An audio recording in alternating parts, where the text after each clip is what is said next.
खतां दा रौला पिया होया कि कोई खत आ गए, उन्हों का जवाब और उन्होंने क्या हुकूमत गिरा दो। तो खतां का जवाब कौम नूं दिखा दिखा के मजलूम बनने का मतलब नहीं होंदा। जदों काफिर ते दुश्मन खत लिखन ना, तो फिर उन्होंने खतां का जवाब इस तरह होंदा जिस तरह हज़रत यूसुफ बिन ताशफीन ने दिता सी। उन्होंने खतां नूं दिखा के हमदर्दी नहीं समेटी जाती। हज़रत यूसुफ बिन ताशफीन ने यह नहीं किया कि भाई देखो उसने ख़त में इतना लिख दिया है कि अगर आसमान के फरिश्ते भी तुम्हारे मदद के लिए उतर आएँ तो तुम मुझे शिकस्त नहीं दे सकते, क्योंकि मैं इतनी बड़ी फ़ौज ला रहा हूँ। तो हज़रत यूसुफ बिन ताशफीन ने अपने वज़ीर मुशीर को कहा कि जनाब इसका जवाब लिखो। तो उस मुशीर ने बहुत लंबे चौड़े सफ़ों पर जवाब लिखा और ला कर पेश किया कि हम ऐसे ज़र्रा लेस होकर आ रहे हैं, हम ज़र्रे पहन के आ रहे हैं, हम फ़ौजें लेकर आए हैं। तो हज़रत यूसुफ बिन ताशफीन ने जब ख़त पर नज़र मारी तो आपने कहा यार दुश्मनों को ऐसे नहीं जवाब दिया जाता, वो ख़त लाओ जो उसने लिखा है। जब वो ख़त आपके सामने लाया गया ना, तो आपने उसकी पुष्ट के ऊपर लिख दिया कि मैं जल्द आ रहा हूँ। बात यह है कि जब दुश्मनों से बात की जाए तो इस तरह की जाती है, वो ख़त दिखाकर हमदर्दियाँ नहीं समेटी जाती। कोई थे जो कतरी ख़त के ऊपर रुके रहे और आज अमरीकी ख़त आ गया। लेकिन एक बड़े अफसोस की बात है, कौम अगर ध्यान करे कि वज़ीर आज़म एक बड़ा कलीदी ओहदा है किसी भी मुल्क का, सदर एक बड़ा कलीदी ओहदा है किसी भी मुल्क का, एक वज़ीर आज़म अपनी कौम से खिताब कर रहा हो और वो नारे लगाता हो कि मैं बड़ा हुर्रियत पसंद हूँ, मैं एब्सोल्युटली नो कहने वाला हूँ, लेकिन जब अमेरिका का नाम आए तो वो कहे कोई मुल्क कोई बात। मैंने कहा मुल्क के अंदर कलीदी ओहदे रखने वाले अपने दुश्मन का नाम लेते हुए लरजते हैं। कभी इनको ये लर्जा नहीं आया कि इस मुल्क के अंदर अल्लाह और उसके रसूल के खिलाफ हमने जंग लगा रखी है, इस मुल्क के अंदर सूद चल रहा है, हमने अपने गिर्द कादियानियों की लाबियाँ पाल रखी हैं, हमने अपने इर्द गिर्द लिबरल पाल रखे हैं, हमने कुरान और हदीस को निसाब से निकाल दिया है, हमने रोज़े की हालत में नामूस रिसालत के मुजाहिदों को शहीद किया है। कभी ज़बान नहीं लर्जी, कभी आंख में बल नहीं आया। लेकिन अमेरिका से डरते हो तुम। बाबा जी फरमाते थे वो एक सजदा जिसे तू गरां समझता है, 1000 सजदे से आदमी को देता है नजात, तू आया ना क्यों डरते बदनसीबा।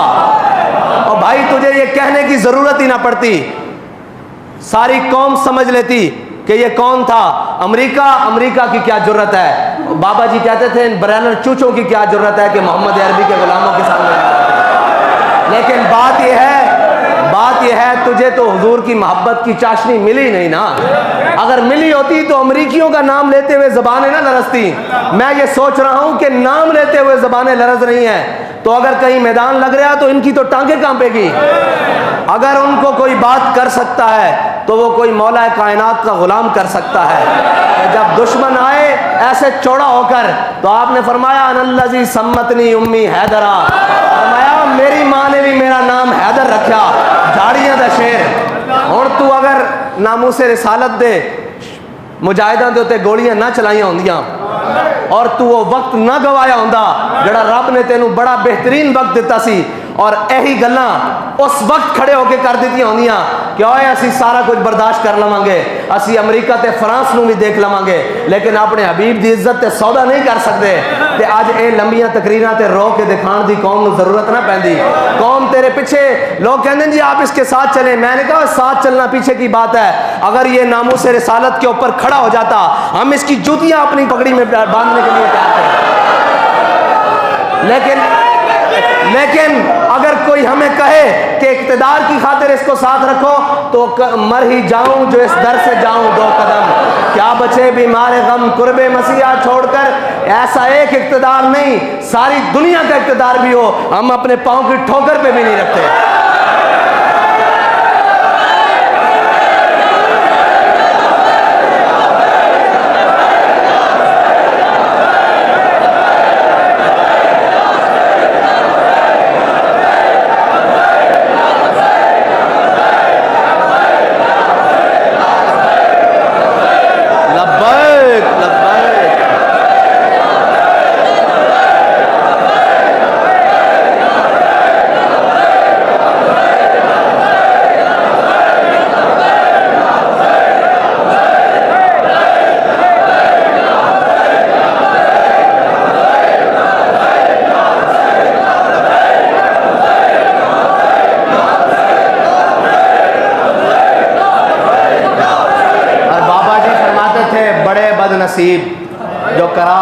पहुंचे।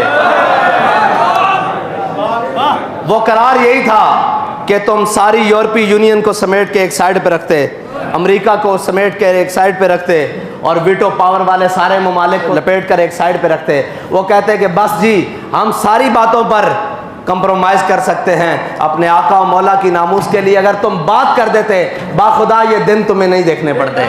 लेकिन अभी तुमने देखने हैं, अभी तो दुनिया में देखे हैं, अभी तो आगाज़ है, अभी तो अंजाम उस हशर के दिन तक बाकी है जब हुजूर के सामने पेश होना है और उस किसी नुक्कर में अमीरुल मुजाहिदीन भी खड़े होंगे। और वो ये नहीं तुम कह सकोगे कि हमें बताया किसी ने नहीं। भाई तुम्हें रोडों पर रोज़े की हालत में खून में नहा कर भी बताया कि बाज आ जाओ हुजूर की नामूस पर पहरा दे लो। तुम्हें हथकड़ियाँ पहन कर भी बताया, तुम्हें तख्तादार वाली कोठरियों में जाकर भी बताया क्यों आ जाओ वापस। हमारा तुमसे कोई जाती झगड़ा था? हमने तुमसे कोई चीज़ मांग ली थी? तुम तो बैग और गाड़ियाँ भर कर लाए थे, हमने सारी लुटा दी थी कि भाई हमारा सौदा बाजार मुस्तफ़ा में हो चुका है।